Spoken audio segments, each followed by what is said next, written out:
Welcome to Album of the Week, Episode 5, September 2022. Here at Screen Blast Repeat, we bring you all things extreme metal, prog, and dark alternative. Today, we celebrate the release of the latest album from San Francisco prog metal merchants Fallujah.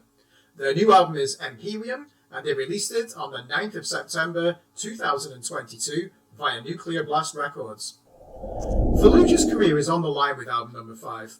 From the beginning, they ensured a frosty reception amongst the old school by starting out as a deathcore band in 2009, but changed people's opinions with the magnificent progressive death metal of 2016's Dreamless LP. Then vocalist Alex Hoffman departed, and they produced one of the most hated records of the last 5 years with 2019's Undying Light. Metal Injection's verdict summed up the feeling at the time. Undying Light isn't a mixed bag or a slight misstep. It is a genuinely bad record that even die-hard fans will have difficulty sitting through. Fallujah mastermind Scott Carstairs bowed to the pressure of the fanbase and removed Undying Light's vocalist Antonio Palermo and replaced him with new frontman Cal Scherfer. The question is whether the radical surgery will put them back on track or continue their descent into mediocrity. Undying Light's main flaw was its lack of focus, so fans will be pleased to learn that Fallujah went back to Focus by Cynic as their re-entry point into progressive death metal. One listen to opener, The Bitter Taste of Clarity, tells you that this band are back and they mean business. The first 30 seconds fade in with Scott Carstairs' trademark whammy bar compression melodies before the blast beats erupt and Scherfer announces himself into the mix like Cannibal Corpse frontman Corpse Grinder. You can feel the urgency in every phonation as he gears into a higher-pitched scream vocal for the verse parts and lights up the chorus with the majesty of Scott Carstairs' aching guitar orgasms.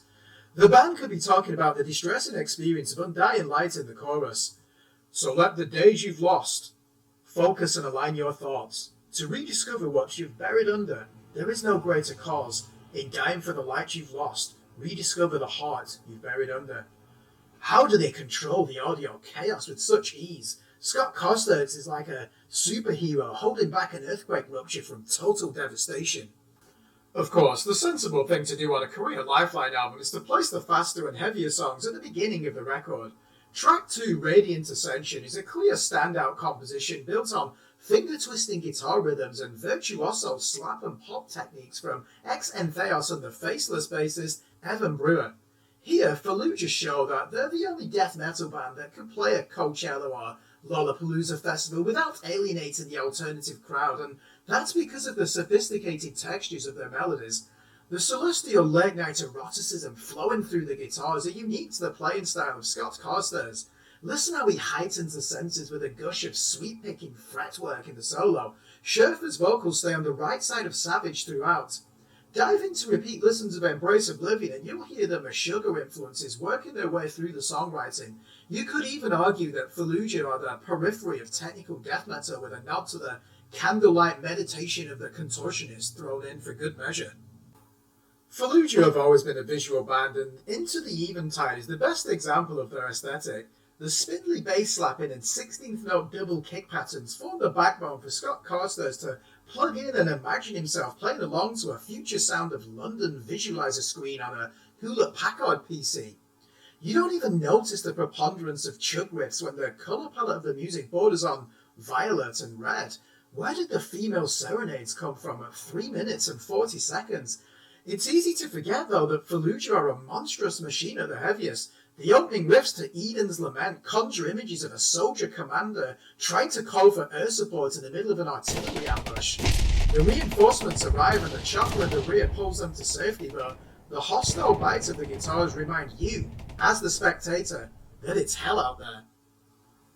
At times, the lyrics read like a sorrowful diary entry from André Gide. In other stanzas, you can detect the anxiety of the Terminator prophecies for the day when AI enslaves its creators. Mindless omnipotent master captures the philosophical pessimism. Its computations compel you to obey, industrial motion of optimal escape, helpless to reverse this unstoppable decay of individuality. On a musical level, it shakes like a Gojira blast with the technical guitar work of Interloper. The melodies are bountiful and felicitous. Even Brewer and drummer Andrew Bird dare to insert a middle eight of funk reggae bass and jazz fusion drums in Duality of Intent without spoiling the late-night ambience. Your instructions are clear when listening to music like this. Dim the lights, clink your glass of red wine, run the bath, and summon your lover to share the moments on the hotel balcony where you can look down upon the dark evening of the city below. Fallujah know by track 9 that their recovery operation is a success, yet you wonder if they could have ended the album with the crowning instrumental of celestial resonance rather than closing it with a 7-minute masturbation of artifacts. 50 minutes for a record should not be a hurdle if your tastes gravitate towards progressive death metal, but a 9-track LP of 42 minutes would have been the smarter option. A couple of derivative attempts to rekindle the All of Meshuggah's Bleed riff from 2007 don't help matters either, but how many bands are guilty of this in today's era? Rebirth or Oblivion were the two possibilities for Fallujah when they recorded Empyrean. They saved their careers here and remind us how unique they are to the world of progressive metal. Maybe some of the old school tastemakers will change their minds once again and accept them into the higher echelons of the contemporary metal scene. And for this reason, we give this album an 8 out of 10. If you like this record, we recommend you listen to the following albums: the 2017 effort Dark Future by Entheos, Cynic's 1993 masterpiece Focus, and 2012's Autotheism by The Faceless. Thanks for watching. Remember to like and subscribe to our YouTube channel, and please visit our website at www.screenblastrepeat.com for the latest album and EP reviews from established, up-and-coming and unsigned artists in the world of extreme metal, prog, and dark alternative.